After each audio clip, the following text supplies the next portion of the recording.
Everyone, मैं Sanchita Jain Magnet Brains Hindi medium channel पर आप सभी का स्वागत करती हूं। मैग्नेट ब्रेन्स प्रोवाइड कराता है क्लास 7 से लेकर क्लास 12 तक के सारे कोर्सेज। हम प्रोवाइड कराते हैं आपको क्वालिटी एजुकेशन, वो भी बिल्कुल फ्री।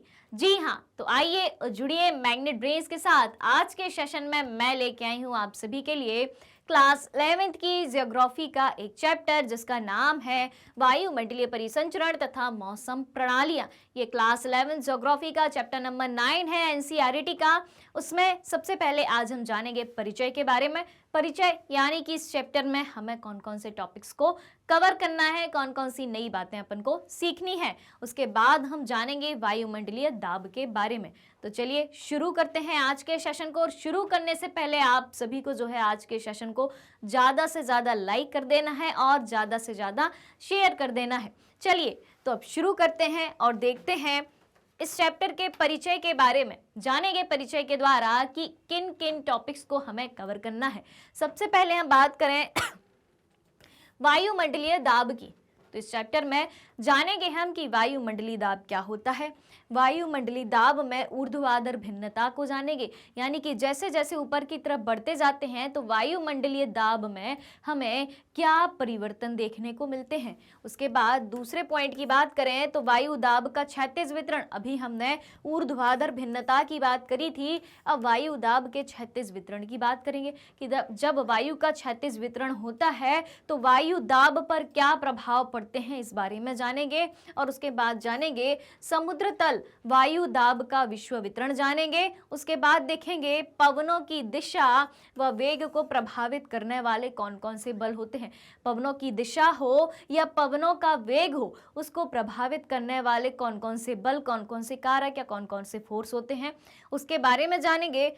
उसके बाद जानेंगे हम दाब प्रवणता के बारे में, यानी कि वायुमंडलीय दाब में परिवर्तन जो होता है वो दाब प्रवणता के जरिए होता है। तो वो दाब प्रवणता कहलाती क्या है, उसके बारे में जानेंगे। उसके बाद हम जानेंगे घर्षण बल के बारे में और उसके बाद कॉरियोलिस बल और वायु दाब व पवनों के बारे में जानेंगे। तो ये सारी चीजें हम जानेंगे वायुमंडलीय दाब के अंतर्गत। अब देखते हैं आगे। उसके बाद हम देखेंगे वायुमंडल का सामान्य परिसंचरण। वायुमंडल का सामान्य परिसंचरण जिसमें कुछ भौगोलिक घटनाएं हैं, कुछ भौतिक परिवर्तन है, जैसे कि हैडले कोस्ट, फेरल कोस्ट, ध्रुवीय कोस्ट, मौसमी पवनें, स्थानीय पवनें, स्थल व समुद्र समीर, पर्वत व घाटी पवनें, वायु राशियां और वाताग्र। इन सारी चीज़ों के बारे में जानेंगे जो कि वायुमंडल का सामान्य परिसंचरण है। उसके बाद जानेंगे चक्रवात के बारे में। इस चैप्टर की बहुत ही महत्वपूर्ण बात है चक्रवात, ये बहुत ही महत्वपूर्ण टॉपिक है। तो इसमें हम चक्रवात और प्रतिचक्रवात के बारे में जानेंगे और बहिरुष्ण कटिबंधीय चक्रवात, उष्ण कटिबंधीय चक्रवात और तड़ित झंझा व टॉर्नेडो के बारे में जानेंगे। साथ ही साथ ये जानेंगे कि चक्रवात को अलग अलग जगह किस नाम से पुकारा जाता है। ये सारी चीजें चक्रवात के जरिए हम जानेंगे। तो चलिए फटाफट से शुरू करते हैं। परिचय को हम जान चुके हैं, ठीक है, कि इस चैप्टर में ज्योग्राफी के क्लास 11 के चैप्टर 9 में हमें कौन कौन से टॉपिक्स को कवर करना है। अब हम जानेंगे भाई वायुमंडलीय दाब के बारे में। तो सबसे पहले वायुमंडलीय दाब का बेसिक सा अपन परिचय जान लेते हैं, कुछ फैक्ट्स को अपन समझ लेते हैं, कुछ तथ्यों को अपन जान लेते हैं। तो सबसे पहली बात करें तो वायु गर्म होने पर फैलती है, ठीक है। जैसे ही वायु गर्म होती है वो फैलती जाती है, ठीक है। और ठंडी होने पर वायु सिकुड़ती है, यानी कि गर्म वायु जो है फैलती है और ठंडी वायु जो है सिकुड़ती है। उसके बाद देखें, इससे वायुमंडलीय दाब में भिन्नता आती है। जब वायु गर्म होगी और फैलेगी या जब वायु ठंडी होगी और सिकुड़ेगी तो उससे क्या परिवर्तन देखने को मिलेगा, वायुमंडलीय दाब में हमें परिवर्तन देखने को मिलेगा। इसके परिणाम स्वरूप क्या होगा भाई, इसके परिणाम स्वरूप वायु गतिमान होकर अधिक दाब वाले क्षेत्र से कम दाब वाले क्षेत्रों में प्रभावित होती है। जब वायुमंडलीय दाब में भिन्नता देखी जाती है तो वायु गतिमान होकर अधिक दाब वाले क्षेत्र से, मान लो कि यहाँ पे वायुमंडलीय दाब अधिक है, सेंटर में उच्च दाब है, ठीक है, और बाहर जो है निम्न दाब है, बाहर जो है निम्न दाब है। तो उसका परिणाम क्या देखने को मिलेगा कि वायु जो है गतिमान होकर अधिक दाब वाले क्षेत्र से न्यून दाब वाले क्षेत्रों में प्रभावित होती है। यहाँ पे उच्च दाब है, सेंटर में उच्च दाब है और बाहर निम्न दाब है। ये बात हो गई उच्च दाब की और ये बात हो गई निम्न दाब की। तो वायु गतिमान होकर अधिक दाब वाले क्षेत्र से, ये मान लो कि वायु है तो अधिक दाब वाले क्षेत्र से कम दाब वाले क्षेत्रों की ओर प्रवाहित होती है। ठीक है, इतनी बात क्लियर हो गई। अब देखें, वायुमंडलीय दाब यह भी निर्धारित करता है कि कब वायु ऊपर उठेगी और कब वायु नीचे बैठेगी। ये कौन निर्धारित करता है? वायुमंडलीय दाब ही निर्धारित करता है कि कब वायु ऊपर उठेगी, कब वायु जो है धरातल से ऊपर उठेगी और कब वायु जो है नीचे बैठेगी। ठीक है, उसके बाद देखें तो पवनें पृथ्वी पर तापमान व आर्द्रता का पुनर्वितरण करती हैं। ये वायु है या पवन है, वो पृथ्वी पर तापमान का भी पुनर्वितरण करती हैं। किस तरीके से भाई? अगर गर्म वायु फैल रही है तो तापमान बदलेगा, यानी कि तापमान बढ़ेगा। अगर ठंडी वायु है तो तापमान कम होगा। ठीक है, मौसम ठंडा नजर आएगा तो ये किसके जरिए हमें पता चलता है और इसको करने में कौन सहायक होता है? पवनें, यानी कि वायु ही, जिससे पूरी पृथ्वी का तापमान जो है स्थिर बना रहता है। ठीक है, किसके द्वारा? पवनों के द्वारा ही। पवनें ही जो है पृथ्वी पर तापमान और आर्द्रता का पुनर्वितरण करती हैं और जिससे पूरी पृथ्वी का तापमान जो है स्थिर बना रहता है, एक सा बना रहता है। उसके बाद देखें, ऊपर उठती हुई आर्द्र वायु का तापमान कम होता जाता है, बादल बनते हैं और वर्षा होती है। जो ऊपर उठती हुई आर्द्र वायु होती है नमी युक्त वायु होती है। आर्द्र वायु जो होती है ऊपर उठती हुई, वो क्या करती है? उसका तापमान जो है उसका तापमान कम होता है। ऊपर उठती हुई आर्द्र वायु का तापमान कैसा होता है? कम होता जाता है। और यहाँ पे जो है इस तरीके के बादल बनते जाते हैं। ठीक है, बादल बनते जाते हैं और वर्षा होती है। वर्षा किस कारण हो रही है भाई?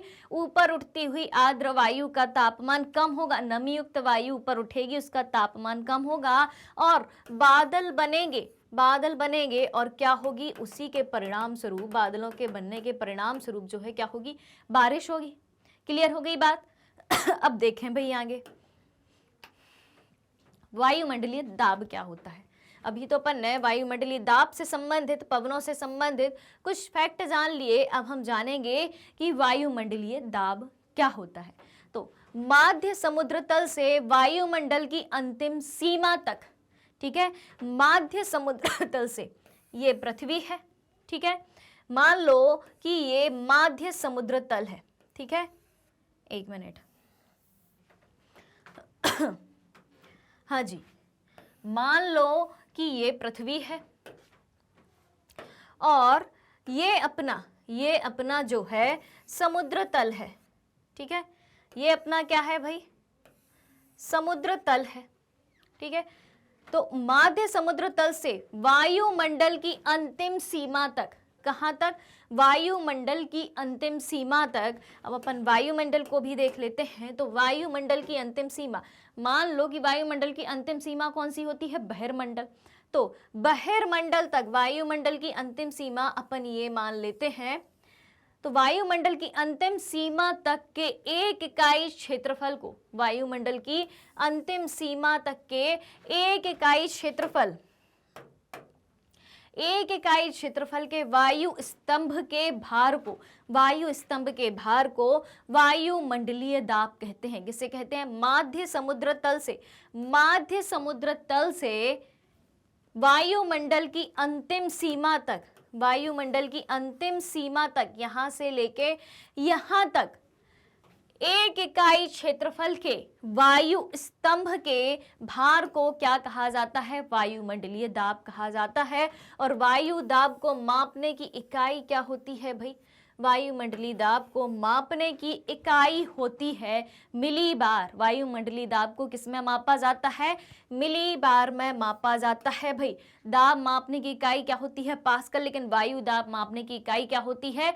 मिली बार होती है। वायुमंडलीय दाब को मिली बार में मापा जाता है। तो ये बात हो गई वायुमंडलीय दाब की परिभाषा की। और वायुमंडलीय दाब को या वायु दाब को किसमें मापा जाता है? तो मिली बार में मापा जाता है। अब बात करें तो समुद्र तल पर औसत वायुमंडलीय दाब, समुद्र तल पर औसत वायुमंडलीय दाब कितना होता है?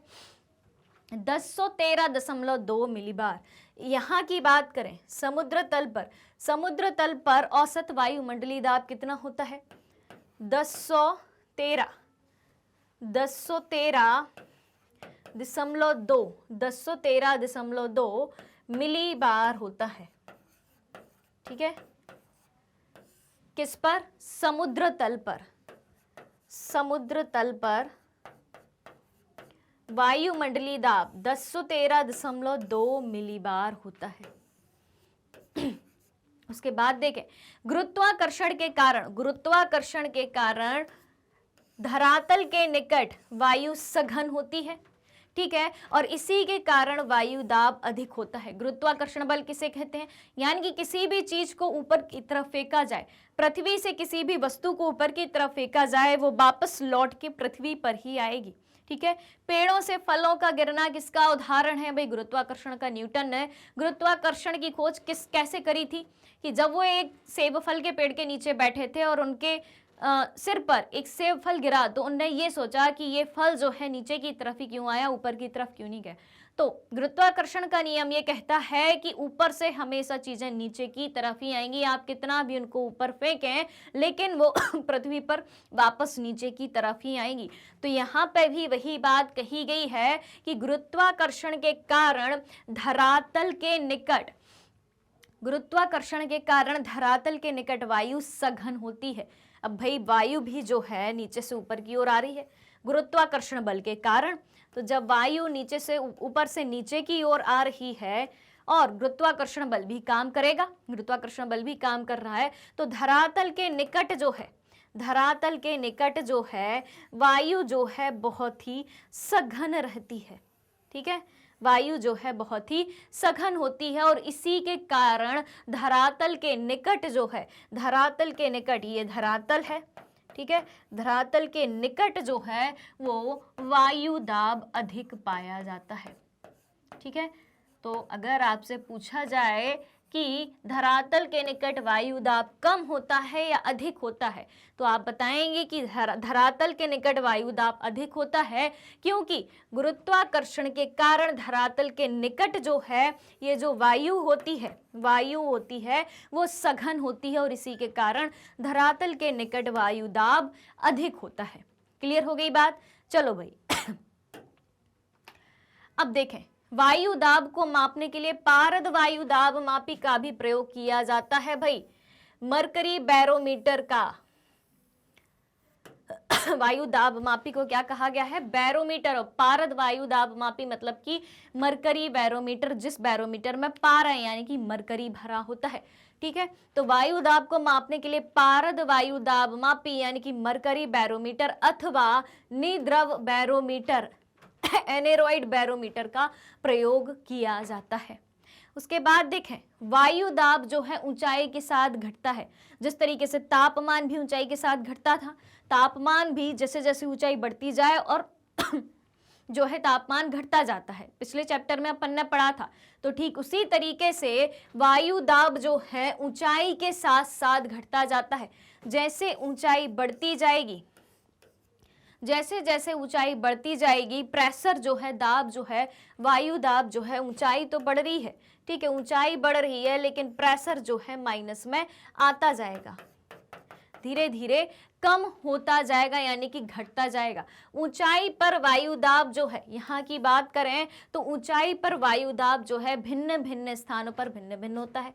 ऊंचाई पर वायु दाब अलग अलग स्थानों पर अलग अलग होता है, एक सा नहीं होता है। और विभिन्नता ही, और ये विभिन्नता ही यानी कि वायु दाब में ऊंचाई के साथ वायु दाब में भिन्नता ही या विभिन्नता ही वायु में गति का प्रमुख कारण है। आपसे क्वेश्चन पूछा जाए कि वायु में गति का क्या कारण है, तो वायु दाब में भिन्नता, वायु दाब में भिन्नता ही वायु में गति का कारण है। अर्थात पवनें उच्च वायु दाब वाले क्षेत्रों से कम वायु दाब वाले क्षेत्रों की तरफ चलती हैं। अभी मैंने आपको 5 मिनट पहले बताई थी ये बात कि पवनें जो है वायु जो है उच्च वायु दाब वाले क्षेत्र से कम वायु दाब वाले क्षेत्रों की ओर चलती हैं। मान लो कि सेंटर में उच्च वायु दाब है, ठीक है, उच्च वायु दाब है और बाहर की तरफ निम्न वायु दाब है। यहाँ पे बाहर की तरफ जो है निम्न वायु दाब है, तो पवनें कहाँ चलेंगी, पवनों की दिशा क्या होगी, पवनों की दिशा जो होगी उच्च वायु दाब से निम्न वायु दाब की ओर जो है पवनों की दिशा होगी। चलो भाई, क्लियर हो गई बात।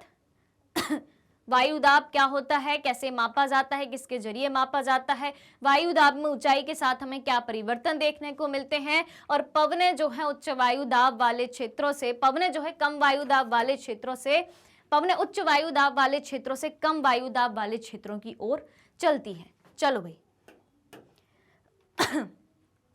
अब वायु दाब में ऊर्ध्वाधर भिन्नता की बात करें। अभी अपन ने देखा था कि वायु दाब जो है ऊंचाई बढ़ने के साथ साथ घटता जाता है और ऊंचाई पर अलग अलग स्थानों पर वायु दाब जो है अलग अलग होता है। अब देखें तो वायुमंडल में ऊर्ध्वाधर भिन्नता की अब अपन बात करने वाले हैं। तो वायुमंडल के निचले भाग में, कहाँ पे, वायुमंडल के निचले भाग में वायु दाब ऊंचाई के साथ तीव्रता से घटता है। वायुमंडल के निचले भागों की अपन बात करें, ठीक है, ये अपनी पृथ्वी हो गई, ये क्षोभ मंडल हो गया, समताप मंडल हो गया, मध्य मंडल हो गया, आयन मंडल हो गया, बहिर्मंडल हो गया। ठीक है, 5 मंडल पढ़े थे अपन ने, वायुमंडल के 5 संस्तर पढ़े थे। तो वायुमंडल के निचले भाग में वायु दाब ऊंचाई के साथ तीव्रता से घटता है, जैसे कि ये वायुमंडल के निचले स्तर हो गए। ठीक है, नीचे के स्तर हैं तो वायु दाब जो है ऊंचाई के साथ तेजी से घटेगा, तीव्रता से घटेगा, और यह ह्रास दर यानी कि वायुमंडलीय दाब के घटने की दर जो है, ह्रास दर जो है, प्रत्येक 10 मीटर की ऊंचाई पर, प्रत्येक 10 मीटर की ऊंचाई पर, यानी कि यहां से हम मान लो 10 मीटर चले, 10 मीटर ऊपर चले तो प्रत्येक 10 मीटर की ऊंचाई पर 1 मिलीबार जो है कम हो जाता है। ठीक है, यानी कि ऊंचाई बढ़ने के साथ वायुदाब कम होता है और वायुमंडल की निचली परतों में, वायुमंडल के निचले भाग में वायुदाब ऊंचाई के साथ तीव्रता से घटता है और यह ह्रास दर यानी कि वायुमंडलीय दाब के घटने की दर जो है हर 10 मीटर पर 1 मिलीबार होती है। ठीक है, अब देखें वायुदाब जो है सदैव एक ही दर से नहीं घटता है, कि एक ही दर से नहीं घटेगा कि प्रत्येक 10 मीटर की ऊंचाई पर 1 मिलीबार ही घटे। वायुदाब सदैव एक ही दर से नहीं घटता है। सारणी निश्चित ऊंचाई पर वायुमंडल में औसत वायुमंडलीय दाब और तापमान को प्रस्तुत करती है। अब इसको देखें अपन समुद्र तल से, देखो समुद्र तल पर वायुदाब कितना है भाई, समुद्र तल पर ये स्तर दिया है, ये वायुदाब दिया है, ये तापमान दिया है। 3 बातें दी गई हैं आपको, स्तर, ये आपको स्तर दिया है, ये आपको वायुदाब दिया है मिलीबार में और ये आपको तापमान दिया है। ठीक है, तो समुद्र तल पर वायुदाब कितना है भाई, अभी अपन ने देखा था 1013.25 मिलीबार में, और तापमान कितना है भाई 15.2 है। समुद्र तल की बात हो रही है, उससे ऊपर गए हम, समुद्र तल से 1 किलोमीटर ऊपर गए तो ये लो भाई ऊंचाई के साथ वायुदाब कम हो गया। ठीक है तापमान भी ऊंचाई के साथ कम हो गया।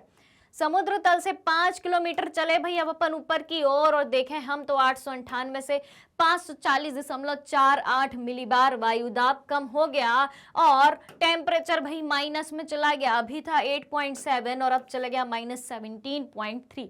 उसके बाद हम समुद्र तल से 10 किलोमीटर ऊपर चले तो देखें भाई और कम हो गया, 265 मिलीबार हो गया वायु दाब, और टेम्परेचर और ज्यादा माइनस में पहुंच गया, -49.7। यानी कि यहाँ पे एक समान घटोत्तरी नहीं हो रही है कि मान लो 100 की दर से 200 की दर से, नहीं। यही तो है वायु दाब में ऊर्ध्वाधर भिन्नता। अब आई समझ में। अब देखें, ऊर्ध्वाधर दाब प्रवणता, ऊर्ध्वाधर दाब प्रवणता, दाब प्रवणता यानी कि दाब में परिवर्तन होने की दर दाब प्रवणता कहलाएगी। तो ऊर्ध्वाधर दाब प्रवणता यानी कि जैसे जैसे ऊपर जाते जा रहे हैं दाब जो है परिवर्तित होता जा रहा है।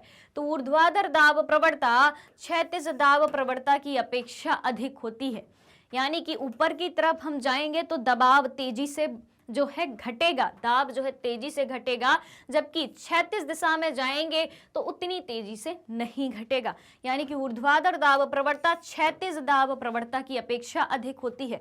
ऊर्ध्वाधर ज्यादा होती है, क्षैतिज जो है थोड़ी कम होती है। ठीक है। अब चलें आगे।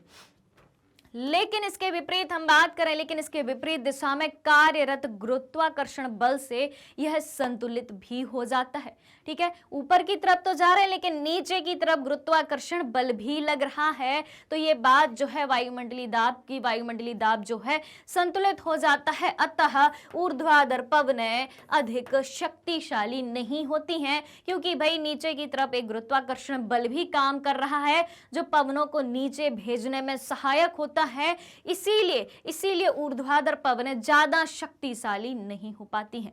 क्लियर हो गई भाई बात। वायु दाब में ऊर्ध्वाधर भिन्नता किस तरीके से पाई जाती है। अगर ना हुई हो बात क्लियर तो फटाफट से नीचे कमेंट करके मुझे बता दें, आप तक आंसर जो है पहुंचाया जाएगा। चलो भाई, ऊर्ध्वाधर भिन्नता की बात करी थी। अब वायु दाब के क्षैतिज वितरण की अब हम बात करें। वायु दाब के क्षैतिज वितरण की अब हम बात करें तो वायु दाब के क्षैतिज वितरण का अध्ययन समान अंतराल पर खींची गई समदाब रेखाओं द्वारा किया जाता है।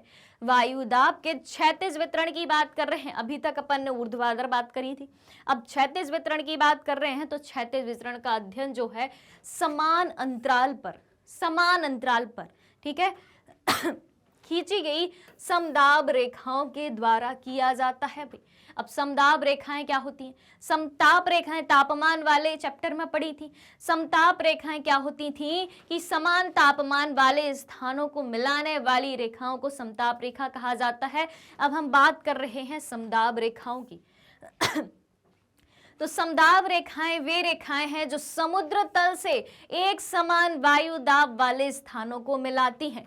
समदाब रेखाएं क्या है? समदाब रेखाएं वे रेखाएं हैं जो समुद्र तल से एक समान वायु दाब वाले स्थानों को मिलाती हैं। जहां पर एक समान वायु दाब होता है समुद्र तल से, उन स्थानों को मिलाती हैं कौन? समदाब रेखाएं। नाम ही है समदाब, यानी कि समान दाब वाले स्थानों को मिलाने वाली रेखाएं। अब देखें, दाब पर ऊंचाई के प्रभाव को दूर करने, दाब पर ऊंचाई के प्रभाव को दूर करने और तुलनात्मक बनाने के लिए वायु दाब मापने के बाद इसे समुद्र तल के स्तर पर जो है घटा लिया जाता है। इसको अपन इस डायग्राम के माध्यम से समझें। इसमें बताया गया है उत्तरी गोलार्ध में समदाब रेखाएं, उत्तरी गोलार्ध में समदाब रेखाएं वायु दाब तथा पवन तंत्र। चलो भाई इसको भी देख लेते हैं। सेंटर में देखें, सेंटर में यहाँ पे आपको निम्न वायु दाब दिख रहा है। भाई इधर भी निम्न वायु दाब दिख रहा है और यहाँ पे आपको जो है उच्च वायु दाब नजर आ रहा है। यहाँ भी जो है उच्च वायु दाब नजर आ रहा है। हम सभी जानते हैं कि पवनें जो हैं, वायु जो है उच्च वायु दाब वाले क्षेत्र से निम्न वायु दाब वाले क्षेत्र की ओर बहती हैं। उच्च वायु दाब वाले क्षेत्र से जो है निम्न वायु दाब वाले क्षेत्रों की ओर जो है बहती हैं। क्लियर हो गई ये बात। अब देखें भाई,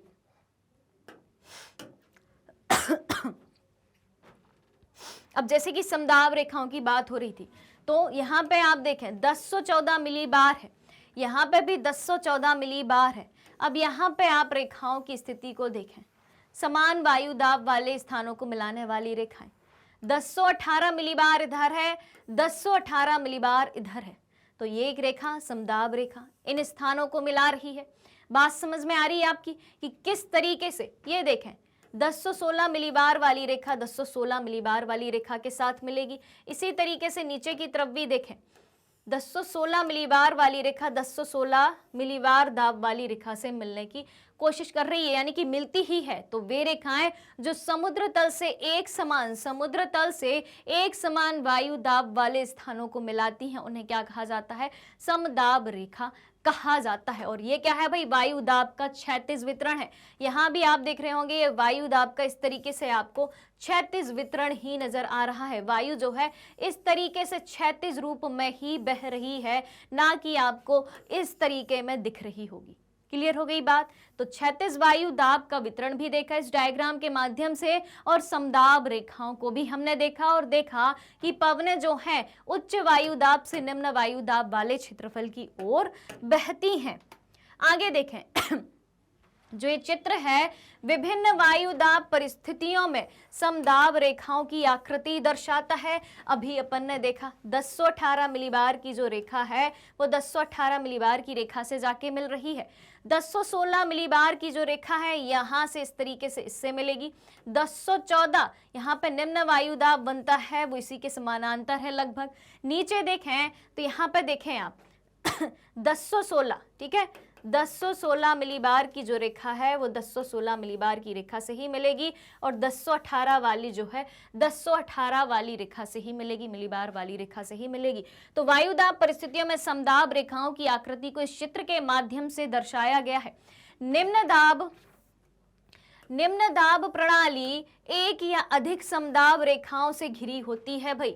निम्न दाब प्रणाली की अब हम बात करें ये है भाई निम्न दाब प्रणाली, ठीक है। क्या बात कही गई है कि निम्न दाब प्रणाली एक या अधिक समदाब रेखाओं से घिरी हुई होती है। देखें एक समदाब रेखा ये है, एक समदाब रेखा ये है, इधर भी एक समदाब रेखा ये है, एक समदाब रेखा इस तरीके से है।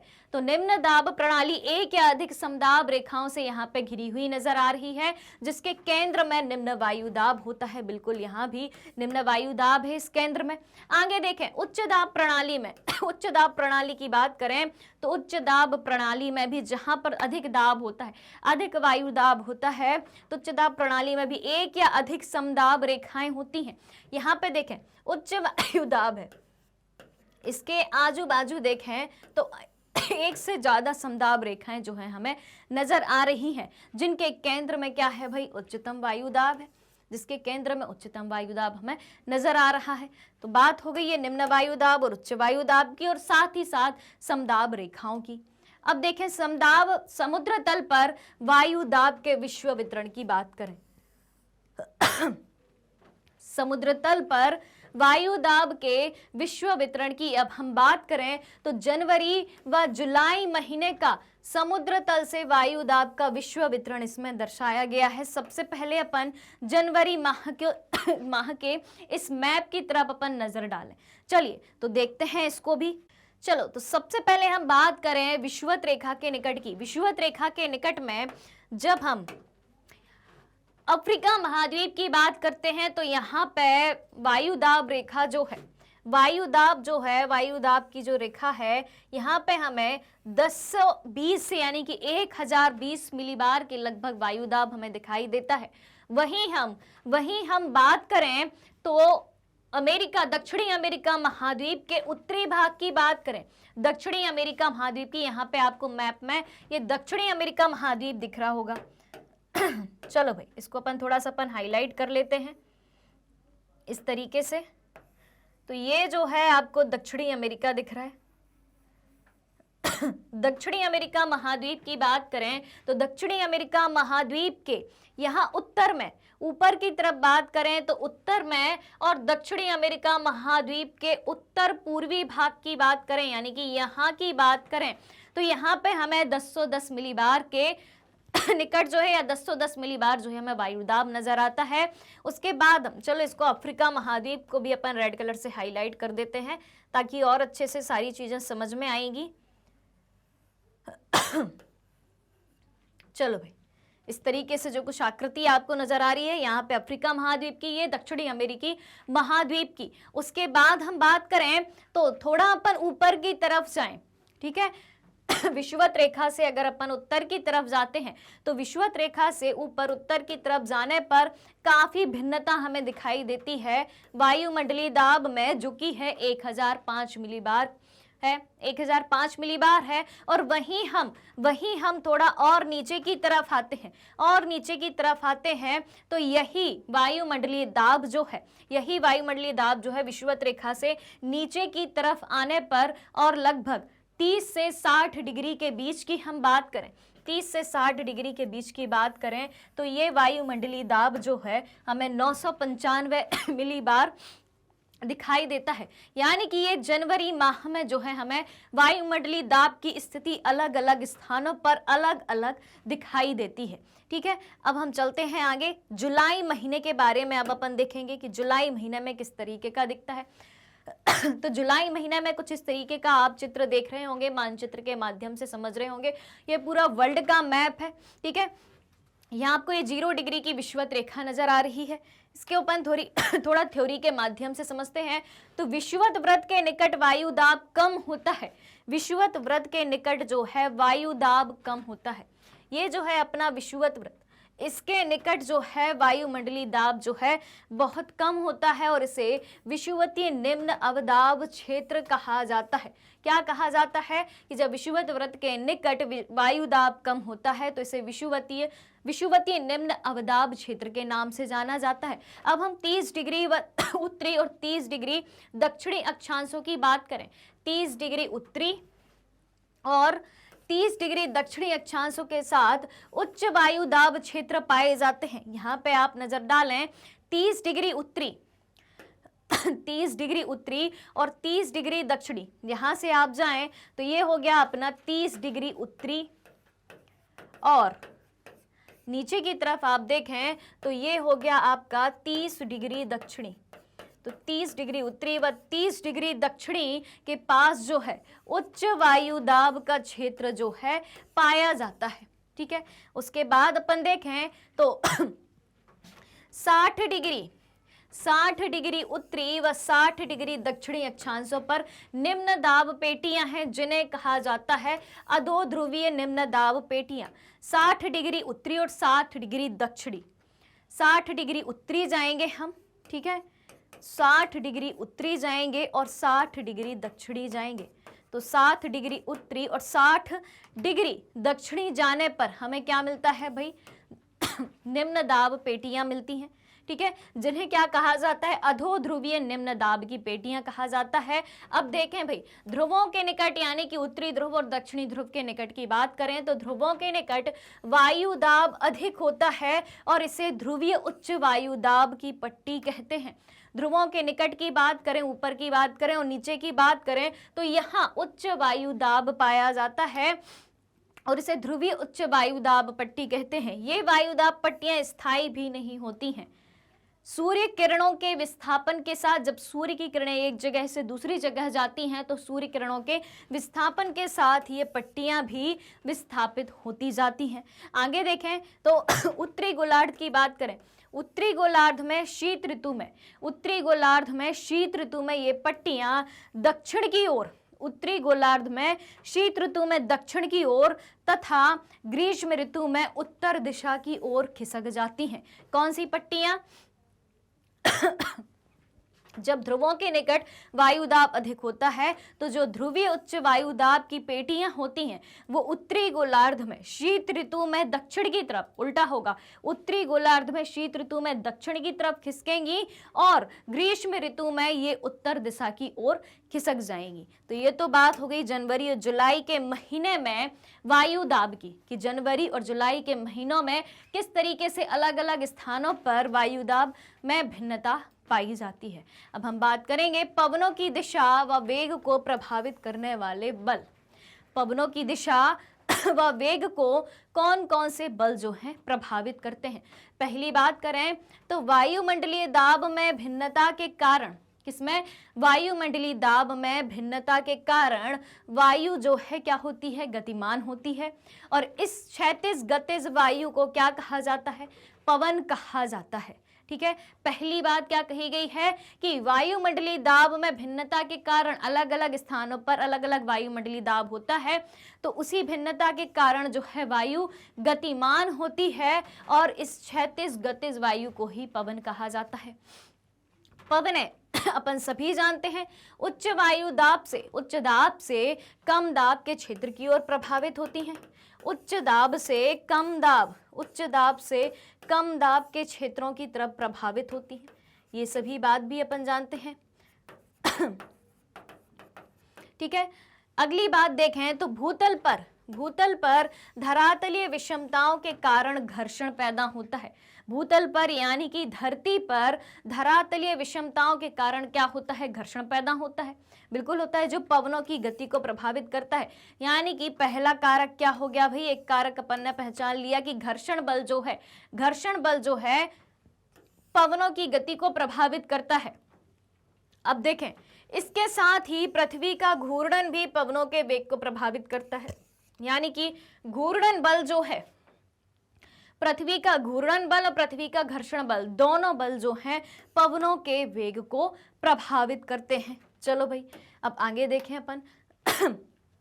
तो पृथ्वी के घूर्णन के द्वारा ही क्या बात कही गई है कि पृथ्वी के घूर्णन के द्वारा लगने वाले बल को कौन सा बल कहा जाता है?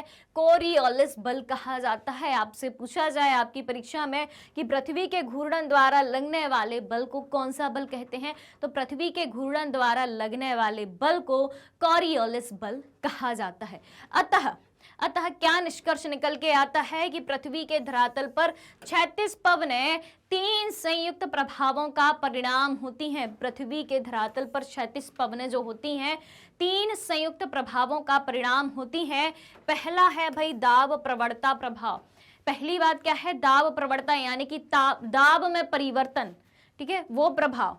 दूसरा है भाई घर्षण बल और तीसरा जो है कोरियोलिस बल, यानी कि पृथ्वी के घूर्णन के कारण लगने वाला जो बल होता है उसे कोरियोलिस बल कहा जाता है। तो पृथ्वी के धरातल पर 36 पवनें 3 संयुक्त प्रभावों का परिणाम होती हैं। एक हो गया आपका दाब प्रवणता का प्रभाव यानी कि दाब परिवर्तन होने की दर। दूसरी बात हो गई आपकी घर्षण बल की, धरातल पर जो घर्षण बल काम करता है वो, और तीसरा पृथ्वी के घूर्णन के कारण लगने वाला कोरियोलिस बल। अब बात करें इसके अतिरिक्त गुरुत्वाकर्षण बल पवनों को नीचे प्रभावित करता है। बिल्कुल गुरुत्वाकर्षण बल जो है प्रभावित कर रहा है, लेकिन 36 पवनें इन बलों से प्रभावित हो रही हैं और ऊर्ध्वाधर पवनें जो है गुरुत्वाकर्षण से, यानी कि गुरुत्वाकर्षण बल जो है वो नीचे की बजाय ऊपर भेजता है। जैसे ही पवनें ऊपर जाती हैं गुरुत्वाकर्षण बल के प्रभाव में वो नीचे आती हैं, जिससे बैलेंस बना रहता है। ठीक है, तो इसके अतिरिक्त गुरुत्वाकर्षण बल जो है वो पवनों को नीचे की ओर प्रभावित करता है। तो ये अपन ने जान लिए कि पवनों को प्रभावित करने वाले कौन कौन से बल हैं।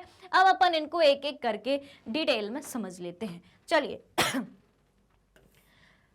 तो पहली बात करें दाब प्रवणता बल की। ठीक है, वायुमंडलीय दाब भिन्नता, क्या बात कही जा रही है?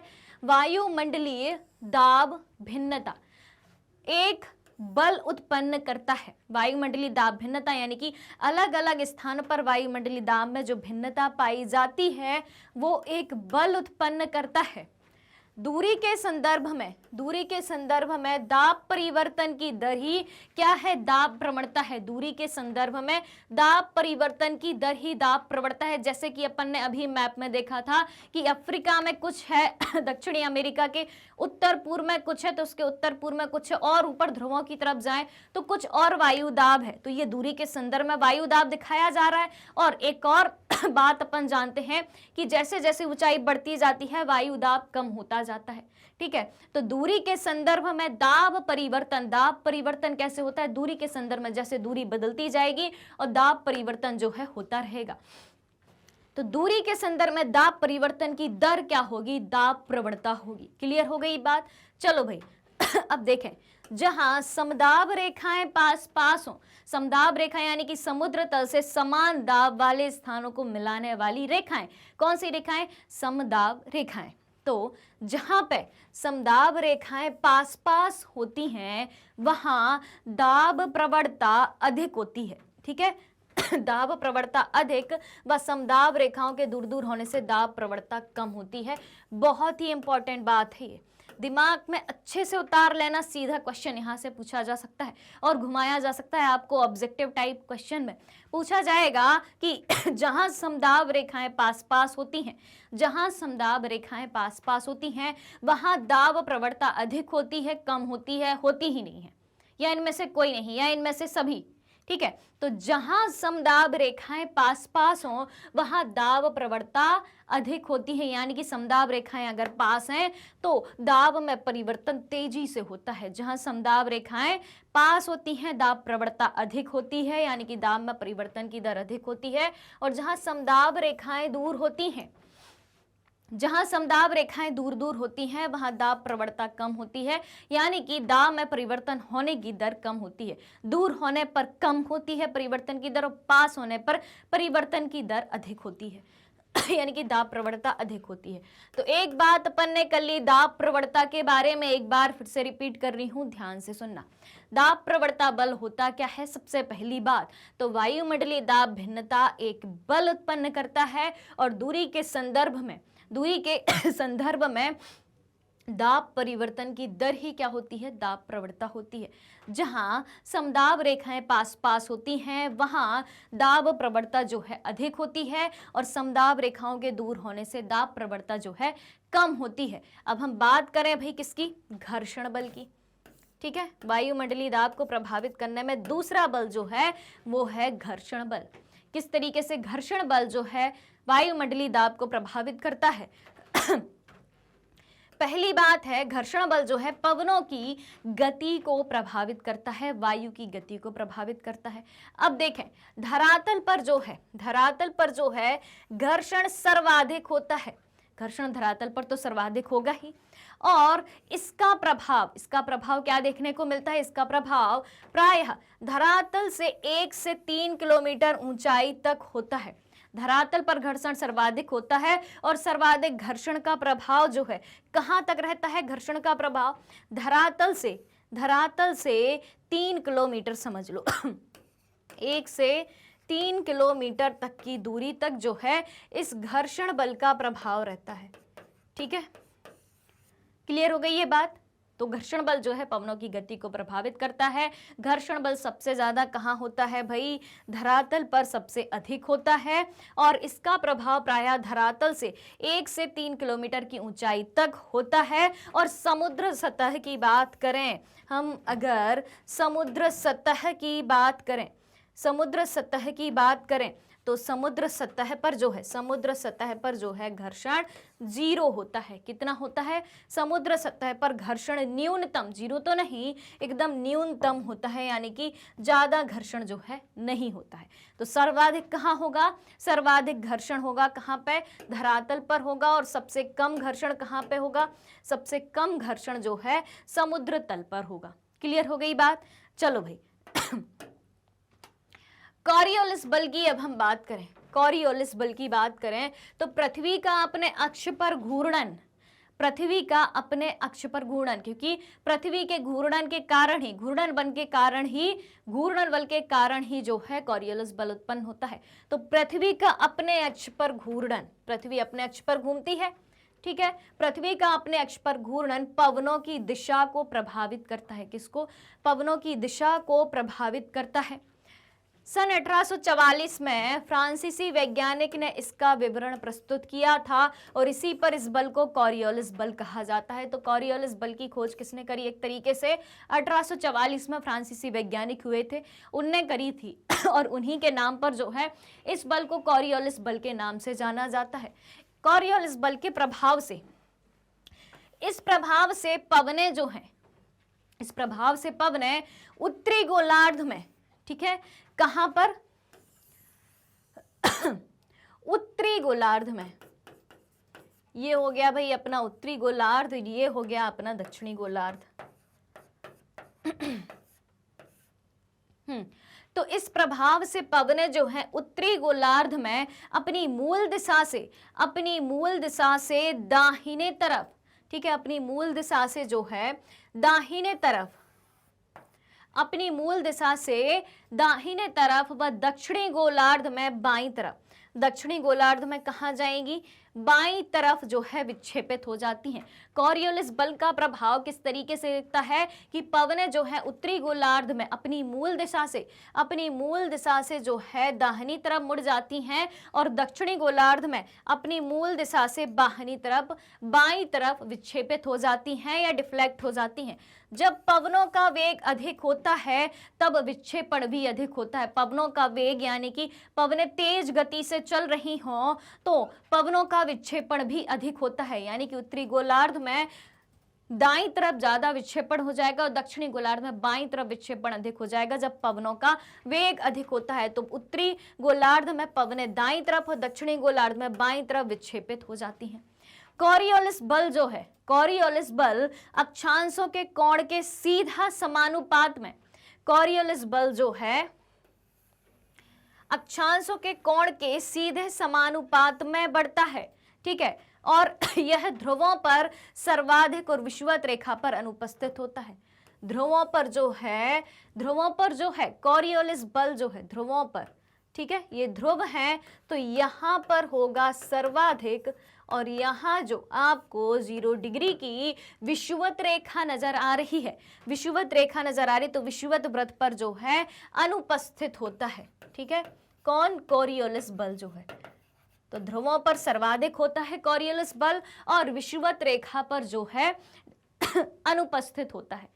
क्लियर हो गई बात। एक बार और देख लें कॉरियोलिस बल के बारे में कि पृथ्वी का अपने अक्ष पर घूर्णन पवनों की दिशा को प्रभावित करता है और सन 1844 में फ्रांसीसी वैज्ञानिक ने इसका विवरण प्रस्तुत किया था। घूर्णन बल के कारण ही कॉरियोलिस बल उत्पन्न होता है और इसी बल को कॉरियोलिस बल कहा जाता है। इस प्रभाव से क्या होता है, पवनें उत्तरी गोलार्ध में अपनी दाहिनी ओर अपनी मूल दिशा से दाहिनी तरफ और दक्षिणी गोलार्ध में अपनी मूल दिशा से बाहिनी तरफ विक्षेपित यानी कि डिफ्लेक्ट हो जाती हैं और जब पवनों का वेग अधिक होता है तो विक्षेपण भी अधिक होता है। जब पवनों का वेग अधिक होगा, पवनें ज्यादा तेज गति से बहेंगी तो उत्तरी गोलार्ध में दाहिनी तरफ तेजी से विक्षेपित होगी और दक्षिणी गोलार्ध में बाईं तरफ लेफ्ट साइड जो है तेजी से विक्षेपित होंगी।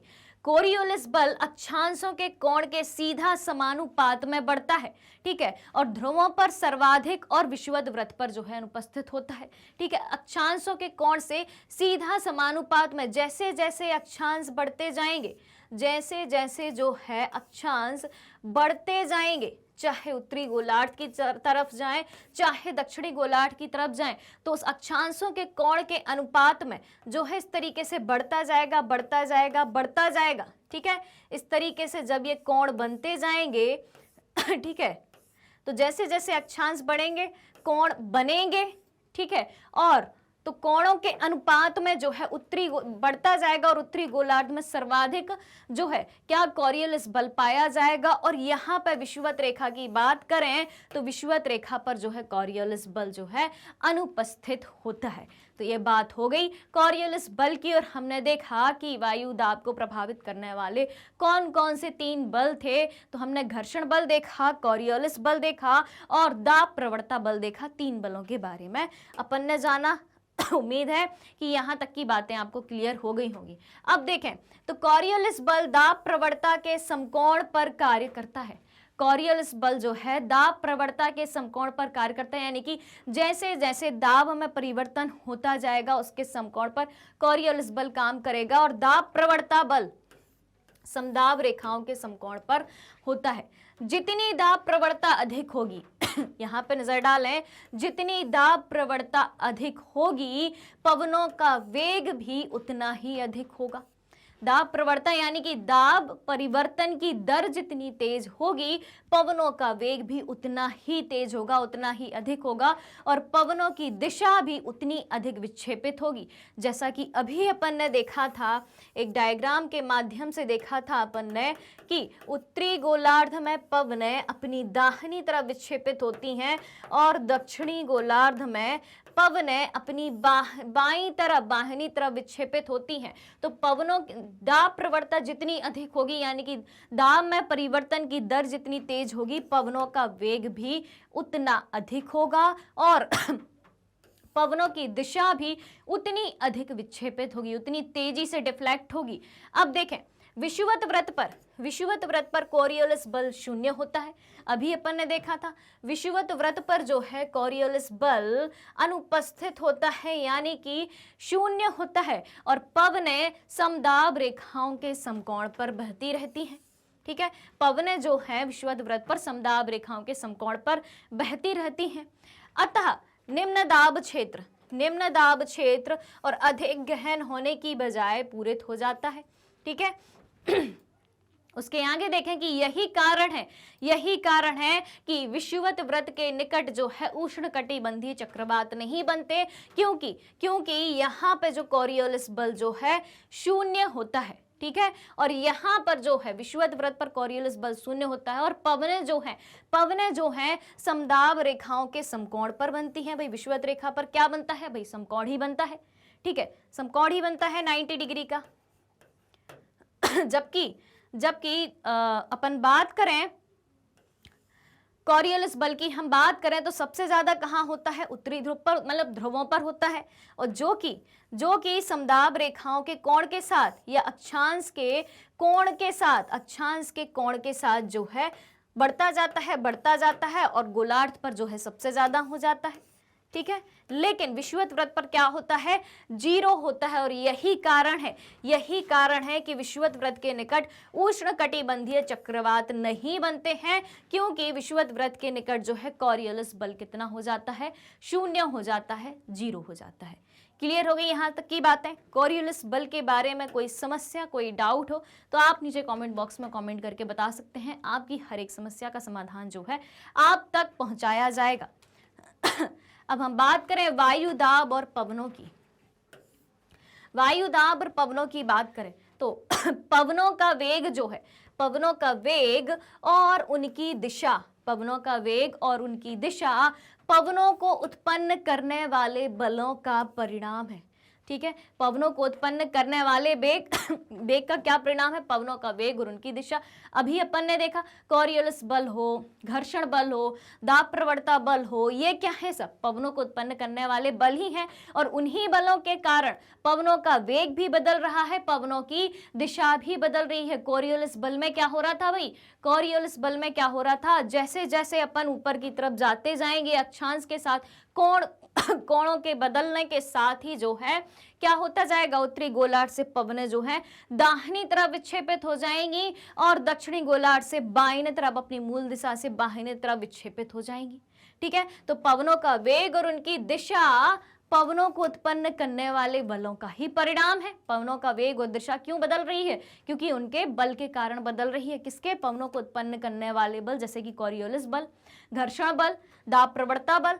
अब देखें पृथ्वी की सतह से 2-3 किलोमीटर की ऊंचाई की हम बात करें, कितनी?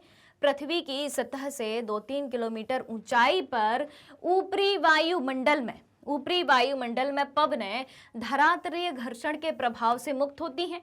अब वो धरातल पर नहीं है, ठीक है, पृथ्वी की सतह से 2-3 किलोमीटर ऊपर है, वायुमंडल में है, तो धरातलीय घर्षण के प्रभाव से वो फ्री होंगी। ठीक है, और मुख्यतः दाब प्रवणता तथा कोरियोलिस बल से नियंत्रित होती हैं। अब ऊपर जाएगी तो किससे नियंत्रित होंगी? पवनें धरातल पर नहीं है, धरातल से 2-3 किलोमीटर ऊपर वायुमंडल में स्थित हैं, वायुमंडल में है, तो कहाँ, किससे प्रभावित होंगी? अब किससे नियंत्रित होंगी? अब दाब प्रवणता से। ठीक है, क्योंकि ऊंचाई बढ़ने के साथ दाब घटता जाता है, दाब में परिवर्तन आता है, तो दाब में परिवर्तन होने की दर ही क्या कहलाती है? दाब प्रवणता। दाब प्रवणता ऊंचाई के साथ बढ़ेगी। ऊंचाई कहाँ मिलेगी? वायुमंडल में मिलेगी, और कोरियोलिस बल भी कहाँ मिल रहा है? भाई ऊपर ही मिल रहा है। तो और मुख्यतः दाब प्रवणता और कोरियोलिस बल से नियंत्रित होती हैं, क्योंकि धरातलीय घर्षण से तो वो मुक्त हो गई, कहाँ पहुंच गई? वायुमंडल में पहुंच गई। अब देखें जब समदाब रेखाएं सीधी हों और घर्षण का भी प्रभाव ना हो तो दाब प्रवणता बल कोरियोलिस बल से संतुलित हो जाता है। भाई दाब प्रवणता बल कोरियोलिस बल से कैसे संतुलित होगा? जब समदाब रेखाएं सीधी हों, जब समदाब रेखाएं सीधी हों और घर्षण का प्रभाव ना हो तो दाब प्रवणता बल जो है कॉरियोलिस बल से संतुलित हो जाता है और फलस्वरूप पवनें समदाब रेखाओं के समानांतर बहती हैं। पवनें जो हैं समदाब रेखाओं के समानांतर बहती हैं और ये पवनें भूविक्षेपी जियोस्ट्रोपिक पवनों के नाम से जानी जाती हैं। क्या थ्योरी यहाँ पे बताई गई है? जब समदाब रेखाएं सीधी होती हैं और घर्षण का प्रभाव जो है बिल्कुल नहीं होता है तो दाब प्रवणता बल जो है यहाँ पे आप देखें, दाब प्रवणता बल जो है किससे संतुलित हो रहा है भाई? कोरियोलिस बल से। सी से यहाँ पे आपको कोरियोलिस बल को दर्शाया गया है। ये आपका हो गया क्षैतिज दाब प्रवणता बल, ठीक है, ये हो गया आपका कोरियोलिस बल। तो जब समदाब रेखाएं सीधी हैं भाई, ये समदाब रेखाएं एकदम सीधी हैं, देखें यहाँ पे समान वायु दाब वाली रेखाएं 704 मिलीबार, 704 मिलीबार, 708 मिलीबार, 708 मिलीबार ये रेखाएं, ठीक है। तो जब समदाब रेखाएं सीधी हों और घर्षण का प्रभाव है ही नहीं, घर्षण है ही नहीं, ऊपर पहुंच चुके हैं अपन, ऊपर पहुंच चुके, वायुमंडल में पहुंच चुके, धरातल पर नहीं, तो घर्षण खत्म, कौन रहेगा? दाब प्रवणता और कॉरियोलिस बल ही रहेगा। तो समदाब रेखाएं हमें सीधी हैं, घर्षण का प्रभाव नहीं है, तो दाब प्रवणता बल जो है, दाब प्रवणता बल जो है, ये दाब प्रवणता बल है वो किससे संतुलित हो रहा है भाई? कॉरियोलिस बल से संतुलित हो रहा है और फलस्वरूप पवनें समदाब रेखाओं के समानांतर बहती हैं। जो पवनें हैं समदाब रेखाओं के समानांतर ही बहेंगी और ये पवनें जो समदाब रेखाओं के समानांतर बहेंगी उन पवनों को भूविक्षेपी या जियोस्ट्रोपिक पवनों के नाम से फिर जाना जाता है। क्लियर हो गई इतनी बात कि वायु दाब व पवनों में किस तरीके से कोरियोलिस बल जो है, कोरियोलिस बल जो है दाब प्रवणता बल को संतुलित करता है, क्योंकि वायुमंडल में घर्षण बल तो पाया ही नहीं जाता है और जब समदाब रेखाएं सीधी होती हैं तो क्षैतिज दाब प्रवणता बल जो है वो कोरियोलिस बल से ही संतुलित होता है और फलस्वरूप पवनें जो है समदाब रेखाओं के समानांतर ही बहती हैं और जब पवनें समदाब रेखा के समानांतर बहें तो उन्हें क्या कहा जाएगा? भूविक्षेपी पवनों के नाम से जाना जाएगा। क्लियर हो गई इतनी बात? चलो भाई चलते हैं आगे। चलिए, तो निम्न दाब क्षेत्र के चारों तरफ पवनों का परिक्रमण चक्रवाती परिसंचरण कहलाता है। भाई निम्न दाब क्षेत्र की बात हो रही है, ये है, मान लो यहाँ पे अपन समझ लेते हैं निम्न दाब का क्षेत्र है, ठीक है। कौन सा क्षेत्र है? निम्न दाब का क्षेत्र है। निम्न दाब का क्षेत्र है और ये है भाई उच्च दाब का क्षेत्र, ठीक है। क्या बात कही गई है कि निम्न दाब के क्षेत्र के चारों तरफ पवनों का परिक्रमण चक्रवाती परिसंचरण कहलाता है। अब चक्रवात में क्या होता है भाई? चक्रवात में उच्च वायु दाब क्षेत्र से निम्न वायु दाब क्षेत्र की तरफ जो है संचरण होता है पवनों का, ठीक है। कहां से भाई? ये तो अपन को पता है कि जब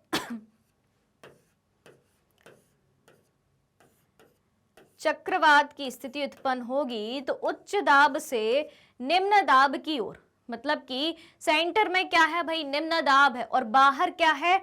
उच्च दाब है। तो ये स्थिति कौन सी है? ये चक्रवात की स्थिति है और चक्रवात में क्या होगा कि जब पवनों का संचरण उच्च वायुदाब क्षेत्र से निम्न वायुदाब क्षेत्र की ओर, सेंटर में निम्न वायुदाब क्षेत्र स्थित हो तो इसे चक्रवात कहा जाता है। और यही बात यहाँ पे कही कि निम्न दाब के क्षेत्र के चारों तरफ पवनों का परिक्रमण जो है, ये पवनों का परिक्रमण जो है क्या है?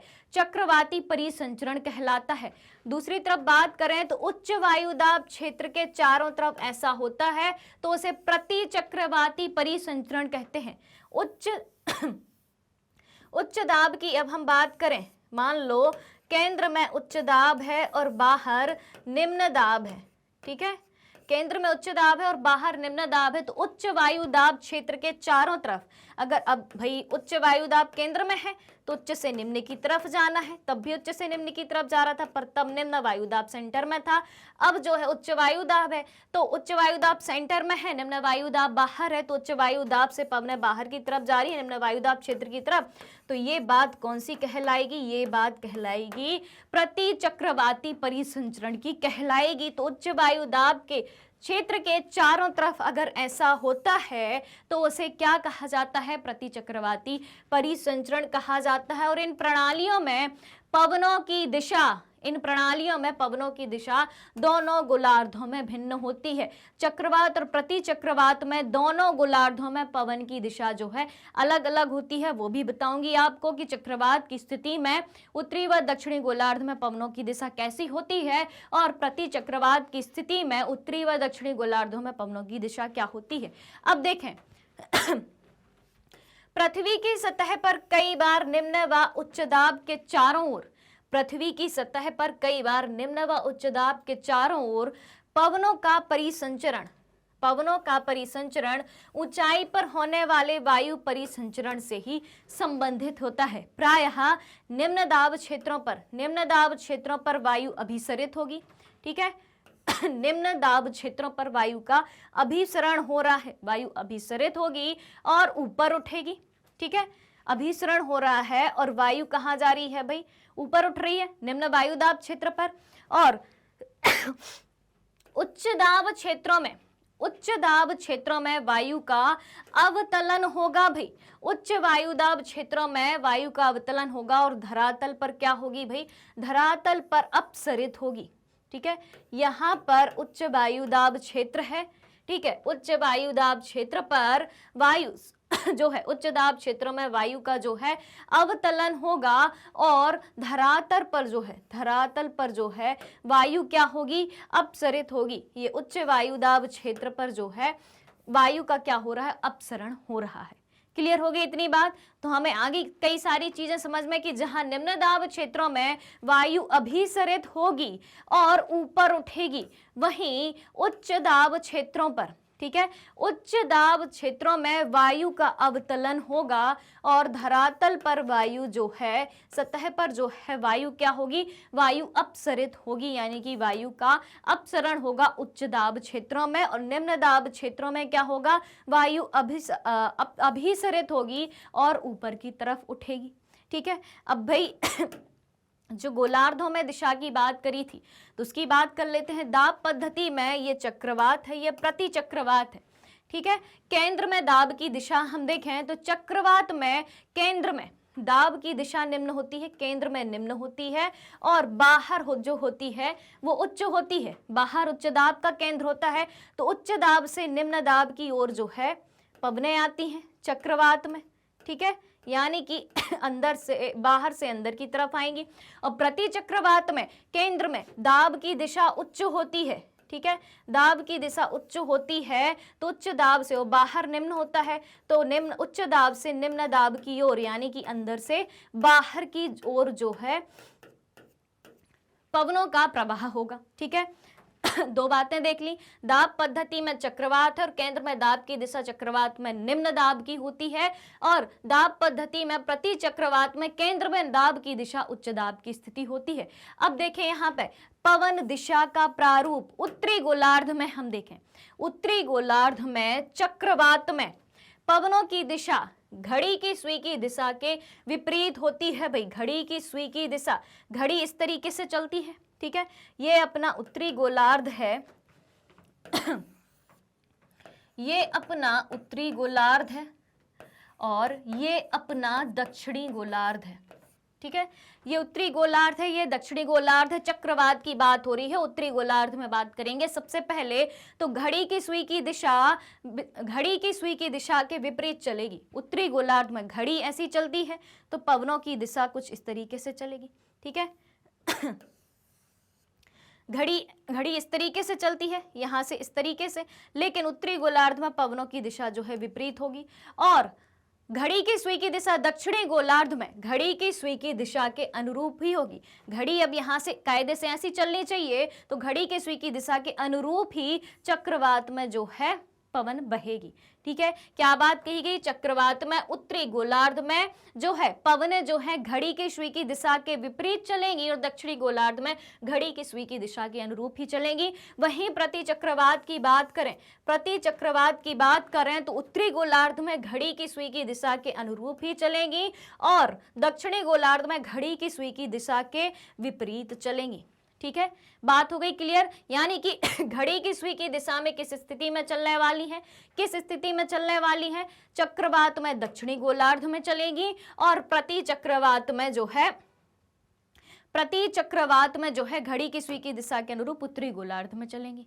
क्लियर हो गई बात? ये चार्ट आपको याद कर लेना है, छोटे छोटे डायग्राम भी बना के आपको समझा देना है इस तरीके से, तो सारी चीज़ें जो हैं आपको क्लियर हो जाएंगी, दिमाग में अच्छे से बैठ जाएंगी, बार बार रीड करना है।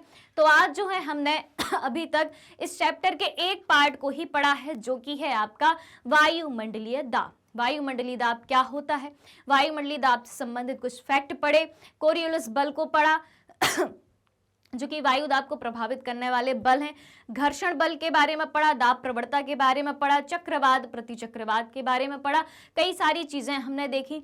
ऊंचाई के साथ हमने दाब में भिन्नता को जाना, क्षैतिज के साथ हमने देखा कि वायु दाब किस तरीके से होता है। तो कई सारी चीजें जो है हमने इसमें अभी वायु दाब के एक पार्ट में अपन ने जानी है। आगे के सेशन में मैं आपके लिए लेके आऊंगी इसके अगला पार्ट, इसके आगे का भाग। तो ये सारी चीजें जो हैं आपको कहाँ मिलने वाली हैं?